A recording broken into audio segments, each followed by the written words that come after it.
शाम तक 10 लाख रुपए पहुंच जाना चाहिए। अगर ना पहुंचा तो मैं तुम्हारे घर पहुंच जाऊंगा और तुम्हारे बाबा को तुम्हारी रिकॉर्डिंग सुना दूंगा। अनाइजा मिरहा की बहन गुल की मौत की जिम्मेदार है और इस बात का सबूत शारिक के पास है। ये बात जानते ही अनाइजा के तो हाथ पांव फूल जाएंगे, क्योंकि जब शारिक अनाइजा को फोन करेगा कि वो उसे लेने के लिए आ रहा है, लेकिन अनाइजा साफ तौर पे शारिक के साथ जाने से मना कर देगी। क्या वो किसी भी कीमत पर उसके साथ नहीं रहेगी, चाहे वो जो मर्जी कर ले, क्योंकि वो मोहब्बत में बेवफाई बर्दाश्त नहीं कर सकती और उसने उसको धोखा दिया है।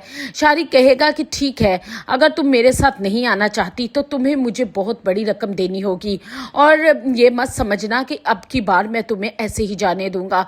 अनाइजा शारिक से कहेगी कि तुम बहुत बड़े जलील इंसान और कमीने हो, तुम्हें पहचानने के लिए मुझे काफ़ी देर लग गई। उस पर शारिक कहेगा कि अनाइजा, तो मैं चाहे लाख कमीना हूँ लेकिन मैं किसी की मौत का जिम्मेदार नहीं हूँ। फिर वो इसे एक कॉल रिकॉर्डिंग भेजेगा, जिसे सुनते ही अनाइजा के तो होश उड़ जाएंगे और वो उससे पूछेगी कि तुमने मेरी कॉल रिकॉर्ड की है। तो उस पर उसे कहेगा कि हाँ, शायद इसी मुश्किल वक्त के लिए की थी ताकि मैं तुम्हें ब्लैकमेल कर सकूं। अब इतनी आसानी से तो मैं सोने की चिड़िया को जाने नहीं दूंगा ना। फिर अनाइजा अपनी माँ शीरी के पास जाएगी और उसे बताएगी कि शारिक के पास मेरी कॉल रिकॉर्डिंग है जिसमें साफ पता चल रहा है कि मैं गुल की मौत की जिम्मेदार हूँ। अगर उसने ये रिकॉर्डिंग आकर बाबा को सुना दी तो जो रही सही कसर है वो भी खत्म हो जाएगी। बाबा मुझे कभी माफ नहीं करेंगे। आगे वो मुझसे बहुत नाराज है। शीरी भी बहुत परेशान हो जाएगी और अनाइजा को कहेगी, मैं तुम्हें कहती थी ना कि शारिक बहुत बड़ा ब्लैकमेलर और कमीना इंसान है, लालची है, लेकिन तुमने मेरी एक नहीं सुनी। अब तुमने अपने आप को और मुझे पूरी तरीके से फंसा दिया है।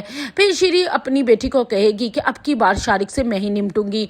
वो शारिक को मिलने के लिए होटल में बुलाएगी और 5 लाख का चेक देगी, जिसे शारिक से देखकर कहेगा कि बस आपने मेरी जबान बंद रखने के लिए 5 लाख का चेक दिया है। उस पर शीरी कहेगी कि तुम्हें मेरे लिए एक काम करना होगा, इससे भी ज्यादा तुम्हें रकम मिल सकती है, क्योंकि वो मिरहा और असफंद के दरमियान में गलत फहमियां डलवाना चाहती है और अनाइजा से शारिक की जान छुड़वाकर असफंद के साथ उसकी शादी करवाना चाहती है। इसके लिए वो अब एक बार फिर से शारिक को यूज करेगी और कहेगी कि तुम्हें मेरी बेटी की जान छोड़ने के लिए और मैं बहुत बड़ी रकम दूंगी जिससे तुम्हारी सारी जिंदगी संवर जाएगी, लेकिन उसके लिए तुम्हें मेरे लिए काम करना पड़ेगा। और फिर शारिक भी उस शीरी से हाथ मिला लेगा और एक बार फिर से असफंद और मिरहा की जिंदगी में इस अनाइजा और शीरी की वजह से बहुत ज्यादा प्रॉब्लम आने वाली हैं।